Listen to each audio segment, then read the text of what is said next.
Obbo Baqqalaa Garbaa ajjeechaa namaa fi jeequmsa uumuun shakkamanii mana murtii federaalaa sadarkaa jalqabaa dhaddacha idilee araadaatti dhihaatanii jiru.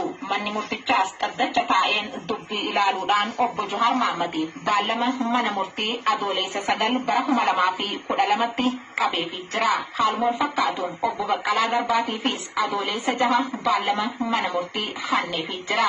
Ajjeechaa artistii qabsaa Haacaaluu Hundeessaatiin kan shakkaman namoonni biroo 3 ammoo beellamni yeroo guyyaa 14 kennameefii jira. Namoota shakkaman keessaa takka dubartii yoo taatu 2 dhiira. Haaluma wal fakkaatuun ajjeechaa artistii qabsaa Haacaaluu Hundeessaatiin booda magaalaa Finfinneetti waxabajjii 23 fi 24tti jeequmsa uumameen lubbuu namaa badee fi qabeenya barbadaa'eef yakkaan kan shakkaman hojii gaggeessaan Baaldaraas obbo Iskandar Naggaatii fi obbo Sintaayyoo Chakkol mana murtiitti dhihaatanii jiru. Manni murtichaas dhimmicha ilaaluun obbo Iskandar Naggaatiif beellama yeroo guyyaa 14 akkasumas obbo Sintaayyoo Chakkoliif ammoo beellama yeroo guyyaa 12 kenne.